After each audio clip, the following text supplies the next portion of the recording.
Now, these are the types of trusts. We spoke a bit about testamentary trusts. Those are the ones created by will versus inter vivos. Those are separate documents.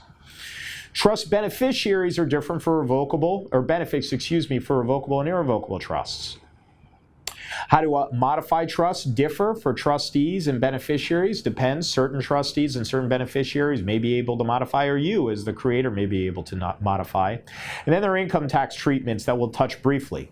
We spoke a bit about testamentary trusts versus inter vivos trusts. Testamentary trusts are created by last will and testament. Now, you are dead when you have a testamentary trust. Remember, the will is admitted to probate. You as the attorney will need to do this. I know I just said you're dead and you're the attorney. Let me clear that up a little bit. If you are the attorney and you're dealing with a client and they have now passed away and their executor needs to create a testamentary trust, you will need to create an employer identification number for that trust. Now, you don't have to. You can have an accountant do it. I do suggest you get on the IRS's website someday, look up how to do this, and look at a form SS4 for starters. That gives you the ability to create tax identification numbers, employer identification numbers for trusts, because that's what you're going to need to do. Now, if it's a testamentary trust, the court oversees it. So they're going to issue sometimes what are called letters testamentary. You know, in New York, they had something called letters testamentary for wills. And for other states, it's called, like Pennsylvania, I think it's called a short certificate, whatever it is. The court will also have to issue what are typically called letters of trusteeship if there is a testamentary trust created by your last will and testament. Remember, for revocable trusts, that's not necessary. Separate trusts that are inter vivos trusts created during your life do not need letters of trusteeship. They're not in the surrogate or probate-related court. But one thing that they will need also is eventually a tax ID number, which we'll get into. Extra credit. Executors can create trusts. If you say in your will, my executor has the ability to create trusts, and you name some reasons to protect creditors from their, or beneficiaries from their creditors, or for substance abuse issues, or for special needs issues, you're allowed to do that. You're allowed to place it in the will, and the executor can create those trusts. Now, here's extra credit. There's something called a pour-over will. And it basically says this: there's always some piece of property I forget to name in my trust for whatever reason. There's, like, you know, the stock certificate under my bed that's from like 1972.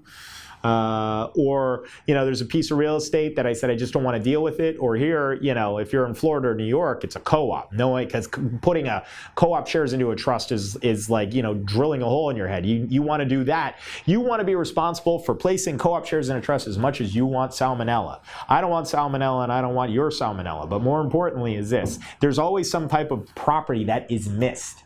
Now, this is what will happen. You'll create a will, and you'll say, all right, anything that I forget to place into my trust gets poured over into my will. So my residuary beneficiary in the will is the Daniel Timins Revocable Trust. That sounds great, right? Well, the problem is this: we still have probate for that asset or assets. They don't avoid probate. And now we pour it over into the trust, so the trust distributes it. But the problem is this: what if I tried to cut people out of my estate? Right? What if I said I'm leaving everything to 2 of my kids and my 3rd kid gets nothing? And I leave it through a trust and they have a pour-over will. The will is public. And the court says, well, what is this trust? Who's getting what? We want to know who the beneficiaries are. And so this document that was private is now brought into the court and made public. Bad, bad, bad. If you have a standard simple estate where everyone is getting a third, a half, whatever, and there's no one left out, do a pour-over will. If you're going to have a contested estate, do not do a pour-over will. You are going to bring that trust that's holding confidential and private assets into a public sphere. Talked about that enough. Revocable versus irrevocable trusts, who can amend them? A revocable trust, by its nature, is revocable by the settlor, the person who creates the trust.